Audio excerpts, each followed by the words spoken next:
नमस्कार दोस्तों, मैं आपका होस्ट रवि रविंदर मेरे YouTube चैनल रवि किराना बिजनेस में आप लोगों का स्वागत करता हूं। दोस्तों, मेरे इस चैनल पे सिर्फ किराना से रिलेटेड ही वीडियो बनती है। आप लोगों को सभी को, जो मेरे व्यूअर्स है, सबको पता है। आज भी किराना से रिलेटेड ही वीडियो होने वाली है। आज की जो वीडियो होने वाली है किराना से रिलेटेड ही है। जो भी मेरा भाई किराना स्टोर, किराना की दुकान या सुपरमार्केट टाइप दुकान करना चाहता है, ये वीडियो उसके लिए है। होता क्या है कि देखिए, कोई भी किराना स्टोर ओपन करना चाहता है, सुपरमार्केट टाइप दुकान करना चाहता है, किराना की दुकान करना चाहता है, छोटी दुकान करना चाहता है, बड़े लेवल पे दुकान करना चाहता है, सभी के मन में सबसे पहले जाता क्या है कि उसके पास दुकान है, फर्नीचर कहाँ से ले। वो सबसे बड़ी प्रॉब्लम उसको ये होती है कि फर्नीचर ले कहाँ से, वो कौन सा फर्नीचर वो लगवाए, कहाँ से ले, कैसा लगवाए, उसका साइज क्या होगा, सभी उसके मन में शंकाएं रहती हैं कि किस तरह का हमें फर्नीचर लगवाना चाहिए। तो आज की मेरी वीडियो यही होने वाली है कि आपको दुकान में या सुपरमार्केट टाइप दुकान में, छोटी दुकान, किसी भी तरह की आपकी किराना स्टोर से रिलेटेड कोई भी दुकान हो या मेडिकल शॉप हो, कोई भी हो, उसमें आप लोगों को कौन सा फर्नीचर लगवाना चाहिए, कौन सा फर्नीचर आप लोगों के लिए बेस्ट रहेगा। तो देर ना करते हुए वीडियो करता हूं शुरू। देखिए दोस्तों, मैंने इसमें 12 पॉइंट ऐसे नोट किए हुए हैं जो आप लोगों के लिए बहुत नॉलेजेबल होने वाले हैं। ऐसे ऐसे मैंने 12 पॉइंट नोट किए हैं किराना की दुकान के फर्नीचर के ऊपर, जो मेरे ख्याल से आप लोगों को बहुत मदद देने वाले हैं। देखिए दोस्तों, दुकान में आप लोगों को कौन सा फर्नीचर लगवाना चाहिए। एक आपको ये सामने दिखाई दे रहा है, ये मेटल का है, एक होता है वुडन का, लकड़ी का। दोनों में मैं अंतर बता देता हूँ आपको, और खर्चा कम किस में आएगा और आप लोगों को फ़ायदा किस में है। लकड़ी का फर्नीचर, वो उसमें होता क्या है, सबसे पहला तो पोल्यूशन। लकड़ी का फर्नीचर अगर बनेगा तो लकड़ी कटेगी, सीधी सी बात है, लकड़ी कट के ही उसका फर्नीचर तैयार होगा। उससे होगा क्या, एनवायरनमेंट खराब होगी, हमारे आसपास हर जगह पोल्यूशन होगा। तो एक मदद तो हम इसमें भी कर सकते हैं कि हम पोल्यूशन को थोड़ा सा कम कर सकते हैं, अगर हम वुडन का फर्नीचर ना लगवा के मेटल का फर्नीचर यूज़ करें, मेटल के रैक को यूज़ करें, यही हमारे लिए बेस्ट होगा। सबसे पहला तो यही है कि पोल्यूशन फ्री होगा, इसमें कोई पोल्यूशन नहीं है। लकड़ी के में आप लोगों को पोल्यूशन होने वाला, क्योंकि सीधी सी बात है, लकड़ी कट के लगेगा तो उसमें पोल्यूशन होगा। ये था मेरा पहला पॉइंट। दूसरा है, मैंने वो ये एडजस्टेबल होता है।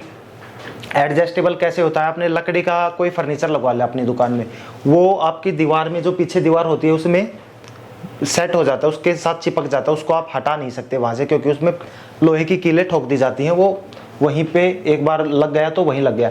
इसका फ़ायदा क्या है, इसको आप कहीं भी एडजस्ट कर सकते हो। मान लीजिए आपने आज इसको यहाँ पे रखा है, आपने कल को इसमें आपको लगा गया कि भाई मुझे आज इसमें आटा रखा है, कल मैं इस आटे को चेंज करके इसमें कुछ और चीज़ें रखना चाहता हूँ, तो इसको आप थोड़ा सा आगे भी ले जा सकते हो, पीछे ले जा सकते हो, सेंटर में रख सकते हो, कहीं भी रख सकते हो। कहने का मतलब ये एडजस्टेबल है, कहीं भी इसको मूव कर सकते हो, जी टू मूव, कहीं भी ले जा सकते हो।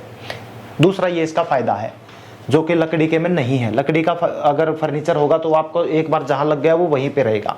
ठीक है, ये था मेरा दूसरा पॉइंट। तीसरा मैं आप लोगों को बता दूं, तीसरे पॉइंट में दीमक। लकड़ी के फर्नीचर में होता क्या है, 5 साल 10 साल उसके बाद दीमक लगना शुरू हो जाता है। और ये ज़रूरी नहीं कि 5 साल 10 साल के बाद, वो पहले भी लग सकती है, स्टार्टिंग में भी लग सकती है। अगर आपका दीमक वाला एरिया है तो वहाँ पे दीमक लगेगी। दीमक लगने के बाद क्या होगा, आपने जितना भी उस पर पैसा इन्वेस्ट किया है, 70 80 हज़ार 1 लाख रुपया, वो सारा आपका ख़राब हो जाएगा, सामान गिरेगा, दोबारा से फिर वही कराना पड़ेगा। इसमें क्या है, लोहे का, इसमें दीमक का कोई चांस ही नहीं है, ना गलने का कोई चांस है। अगर पानी भी लग जाएगा तब भी ये ख़राब नहीं होगा। अगर लकड़ी के में पानी भी कहीं से निकल के लग गया, फ्रिज का वेस्टेज पानी जो निकलता है वो निकल के लग गया, तो वो गल जाएगा, वो गलना शुरू हो जाएगा। इसमें ऐसा नहीं है, ये ना गलेगा ना ही इसको दीमक लगेगी। इसका ये भी एक फ़ायदा है। चौथा मैं बता दूं आप लोगों को, इस चीज़ को, जो ये मेटल का है, इसको आप खुद भी बना सकते हो। यहाँ से होगा क्या कि ये मेटल के जो रैक है ये आपके पास भेज देंगे, इंस्टॉल आप इसको खुद कर सकते हो। इतना मुश्किल नहीं है, इंस्टॉलेशन बहुत इजी है। आप लोग किसी मैकेनिक को बुलाने की किसी को ज़रूरत नहीं है, ये खुद पे खुद भी इंस्टॉल हो सकते हैं। इतना आसान, बहुत आसान है ये इंस्टॉल करने में। पांचवा मैंने पॉइंट नोट किया है कि ये जो आप लोगों को कलर दिखाई दे रहे हैं, येलो है, रेड है, ग्रीन है, इसको किसी भी कलर में आप बनवा सकते हो। सबसे अच्छी बात तो यही है, लकड़ी के में एक जो आपने कलर बनवा दिया वही रहेगा। इसको जैसे मान लीजिए आपने सुपरमार्केट टाइप शॉप की है, बड़ा स्टोर किया है, एक लाइन में रेड कर दी, एक में येलो कर दी, एक में ब्लू कर दी, इस तरीके से आप लोग अलग अलग अपने रैक को बनवा सकते हो। ये सबसे बड़ा अच्छा पॉइंट है, क्योंकि कस्टमर को भी दिखना चाहिए ना कि कुछ रखा है, अच्छा लगेगा ये भी रखने से। छठा मेरा पॉइंट है, एक चीज़ बहुत ज़रूरी पॉइंट है ये तो, और मेरे पास कई बार कॉलें आती हैं कि सर मेरी दुकान चली नहीं, 6 महीने 7 महीने के बाद मैं दुकान बंद कर रहा हूँ, मैं इस सामान का क्या करूँ, मेरे जो फर्नीचर लिया इसका मैं क्या करूँ। कुछ भी नहीं होगा, वो तो ख़राब हो जाएगा। दुकान आपकी है, आपके हिसाब से आप लोगों ने उसको फर्नीचर को सेट किया, वो दूसरी दुकान में तो होगा नहीं सेट, क्योंकि आपके हिसाब से आप ही की दुकान में सेट हो। अगर उसको उखाड़ोगे वो फट के खराब हो जाएगा। इसका क्या है, मान लीजिए आपकी दुकान नहीं चली, वैसे किराना की दुकान 90% चलती है, फिर भी कोई आपने लोकेशन गलत चूज कर ली कि वहाँ पे दुकान नहीं चली, लकड़ी का क्या है कि आपका ख़राब हो गया, लेकिन ये ख़राब नहीं होगा क्योंकि इसमें ये ना तो दीवार में कहीं सेट होता है, इसको तो आपने जहाँ पे रख दिया वहीं पे ये खड़ा रहता है। सबसे बड़ा फ़ायदा इसका। दूसरा, इसको आप आराम से इसको बेच सकते हो, इसको बेचने में आपको कोई दिक्कत आने वाली नहीं। लकड़ी का है वो बिकेगा ही नहीं, वो तो आपके जलाने के ही काम आएगा, ठीक है। ये आराम से ईजी आपका आराम से बिक जाएगा। सेकंड हैंड भी आपको लोगों को बहुत आराम से इसको बेच सकते हो। खैर मैं ये नहीं कहूँगा कि यहाँ तक कि नौबत आए कि आप इसको बेचो, लेकिन अगर 1% मान के चलिए कि आप लोगों की दुकान नहीं चली या किसी भी कारणवश आप लोगों को दुकान या मिनी स्टोर या आपका जो भी स्टोर है वो बंद करना पड़ा, तो ये आराम से इसको आप रीसेल कर सकते हो। अच्छा, 7वां मेरा पॉइंट है, आप लोगों को सामने ये दिखाई दे रहा है, स्पेशल मैंने मंगाया अभी दिखाने के लिए। ये जो इसमें स्टिक टाइप आप लोगों को दिखाई दे रही है, लड़ियाँ टांगने के काम आती है। किराना की दुकान में या किराना स्टोर में, किसी भी सुपर मार्केट में या मॉल में भी कभी गए हैं, आप लोगों को ऐसी ऐसी स्टिक दिखाई देंगे जिन पे कुछ लड़ियाँ वगैरह टांग देते हैं। फर्नीचर में क्या होता है, उसमें बॉक्स बना देते हैं, हम 1x1, 1x1.5, 1x2 का कुछ भी बॉक्स बना देते हैं, लेकिन उसमें ऐसा टांगने का कोई ऑप्शन नहीं होता। इसमें ये टांगने का भी ऑप्शन होता है, जो कि बहुत अच्छा लगता है, लुकिंग वाइज भी बहुत अच्छा लगेगा, तो इसका ये भी फायदा है। अच्छा, 8वें पॉइंट की बात कर लेता हूँ मैं, क्या ये वुडन से लकड़ी के फर्नीचर से सस्ता पड़ता है? तो मैं कहूँगा यस, ये सस्ता पड़ता है। वो मैं आपको एक्सप्लेन करके बताता हूँ। मान लीजिए आपकी 10x10 की एक दुकान है, लकड़ी का फर्नीचर मेरे ख्याल से उसमें तकरीबन कंप्लीट होने में, काउंटर वगैरह सभी कंप्लीट होने में 70 से 80 हज़ार रुपये लग जाएंगे। ये आप लोगों का 60 हज़ार रुपये तक भी सेट हो जाएगा।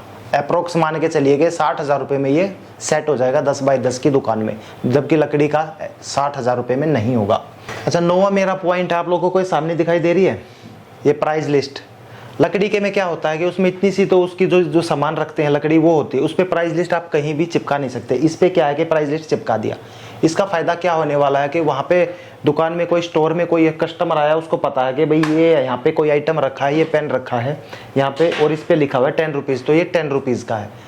वुडन में ऐसा कुछ भी नहीं है। लकड़ी में आप लोगों को उठ के कस्टमर को बताना पड़ेगा कि ये इतने रुपए का, ये इतने रुपए का। आपको आराम से बैठे रहना, कस्टमर देखेगा 10 रुपए का, आराम से उठा के रख लेगा। इसका ये फायदा भी है। 10वां मैं बता दूं, इसका impression. First impression is last impression, सुना होगा आपने। कस्टमर क्या सोचता है, कोई भी कस्टमर है, स्टोर के अंदर गया, दुकान के अंदर गया, उसको लकड़ी का फर्नीचर मिला, उसमें मतलब अलग अलग एक चीज़ यहाँ रखी, एक चीज़ वहाँ रखी, मज़ा नहीं आया। इसमें क्या है, हर चीज़ डेकोरेटेड तरीके से रखी होगी, अट्रैक्टिव लगेगी दुकान कस्टमर को। हाँ भाई, कुछ मॉल टाइप आपकी दुकान है, सुपर मार्केट है या स्टोर है, कुछ भी है, लेकिन कुछ दिखने में अच्छा है। आपके पास चाहे सामान कैसा भी हो, लेकिन अगर आपके पास ये है ना, तो ये लगेगा ये दुकान पे, इस स्टोर पे ब्रांडेड माल मिलता है, अच्छा माल मिलता है। चाहे आपके पास मीडियम क्वालिटी का भी आइटम हो, लेकिन इससे उस आपके माल की वैल्यू बढ़ जाती है। इसका ये फ़ायदा होता है। 11वां मेरा पॉइंट है टाइम सेविंग का।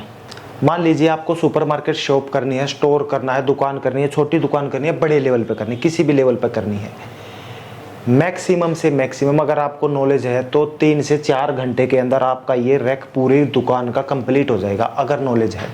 और अगर नॉलेज नहीं है तो 1 दिन भी पूरा नहीं लगेगा, पूरे 1 दिन में आपकी दुकान तैयार हो जाएगी। किराना की दुकान, वुडन की दुकान आपकी 1 दिन में कभी भी तैयार नहीं हो सकती। पहले मैकेनिक को लाओ बुला के, मिस्त्री को लेके आओ, उसके बाद फर्नीचर लेके आओ, ये लाओ वो लाओ, बड़ा सिरदर्दी है। आपको तो पता ही नहीं होगा कौन सा बोर्ड लगता है लकड़ी में, हल्का बोर्ड दे देते हैं, भारी बोर्ड दे देते हैं, मतलब नॉलेज ही नहीं है जिस चीज़ की, उसका फ़ायदा ही क्या है।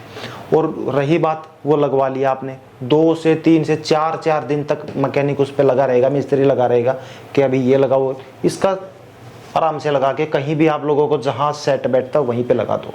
मतलब कहने का मतलब है टाइम सेविंग है, आराम से लग जाएगा। लास्ट पॉइंट बता देता हूँ मैं इसमें। मान लीजिए आपके पास एक पेटी, एक बॉक्स है, ठीक है, लकड़ी के फर्नीचर में। ये मान लिए 1x1 का आपका एक उसमें बॉक्स बनाया हुआ है आपने, ठीक है। उस पेटी को आप उसमें रखते हो, उस पेटी में से जो बॉक्स पेटी लाए हो सामान की, किसी भी चीज़ की लगा लो आप, जो तेल है या किसी भी चीज़ की लगा लो, उसको आपने उसमें रख दिया। उसमें से आधा आइटम आपकी पेटी में बच गया, वो पूरा फुल हो गया लकड़ी का। उसके बाद आधे को कहाँ रखोगे, उसको दूसरे में रखोगे तो वो देखने में अच्छा नहीं लगेगा। इसमें क्या है, इतना बड़ा साइज है इसका, मान लीजिए एक पेटी है, यहाँ तक आ गई वो पेटी, इतना साइज आपका बच गया। यहाँ तक भी नहीं आई, यहाँ तक आ गई, फिर भी बच गया आपका साइज। कहने का मतलब है कि अगर पूरा ज़्यादा माल है तो इसमें पूरे में आ जाएगा, कम है तो आधे में आ जाएगा। तो इसका ये भी फायदा है कि भाई आपकी एक पेटी का माल पूरा जो भी, मतलब अब ऐसा तो है नहीं कि आपने छोटी दुकान करनी है पर ऐसा 2-4 पीस लाओगे तो पूरा बल्क में ही माल आएगा, पूरा पेटियाँ की पेटियाँ आएंगी। तो वो पूरा माल एक बार में ही रखोगे, या ऐसे करोगे एक पीस यहाँ रख दिया बाकी गोदाम में रख दिया, ऐसा नहीं होगा, पूरी की पूरी माल इसमें रखा जाता है। तो इसका ये भी फायदा है कि पूरा माल आराम से इस पर आ जाएगा। अभी आपको इसको दिखाई दे रहा होगा, इसको बोलते हैं स्टॉपर, और ये इधर से भी स्टॉपर है, और ये आप लोगों को दिखाई दे रहा है इधर से भी। कुछ भी माल रख दो, लकड़ी की में ये जबकि नहीं होते। अगर कोई भी शीशे की बोतल है, यहाँ पे शीशे की बोतल को आप थोड़ा सा भी इधर से कुछ लग गया वो नीचे गिरेगी, टूट जाएगी, नुकसान हो जाएगा, जितने का भी आइटम होगा आपका। इधर से गिरेगी, इसमें नहीं गिरेगी। ये एक बोतल मान के चलिए कि इधर है और ये इधर गिर गई, ये नहीं गिरी, रुक गई ना इधर। अब मैं इसको इधर करता हूँ और इधर नहीं गिरा, लेकिन ये यहाँ पे रखता हूँ, अभी इसमें मैंने स्टॉपर लगाया हुआ नहीं, ठीक है। अब ये इस पे गिरा, यहाँ पे नीचे गिर गया, क्यों? इस पे स्टॉपर नहीं था। ये मान के चलिए कि लकड़ी का। इसका ये फायदा भी है कि अगर लकड़ी का है तो गिरेगा, लकड़ी का नहीं है, ये स्टॉपर लगे हुए हैं तो आपका माल बच जाएगा। तो बहुत फायदा है। कहने का मतलब है इसका कि भैया अगर आपने एक अच्छी दुकान करनी है, डेकोरेटेड दुकान करनी है कि भैया आपको लाइफ टाइम तक अच्छे तब एज ए बिजनेस करना है, तो मैं अपना पर्सनल एक्सपीरियंस से बताऊंगा कि आप सिर्फ मेटल के रैक को ही लगवाना। तो ये मैंने 12 मेन पॉइंट नोट किए हुए थे जो मेरे ख्याल से आप लोगों को समझ में आ गए होंगे। आशा करता हूँ वीडियो आप लोगों को अच्छी लगी होगी। अच्छी लगी हो तो लाइक कर देना, चैनल को सब्सक्राइब कर देना। ये मेटल के रैक मिलेंगे कहाँ से? डिस्क्रिप्शन में मैं नंबर छोड़ देता हूँ, एड्रेस छोड़ देता हूँ, आप वहाँ से जाके ले सकते हैं। तो मिलता हूँ नेक्स्ट वीडियो में, तब तक के लिए नमस्कार।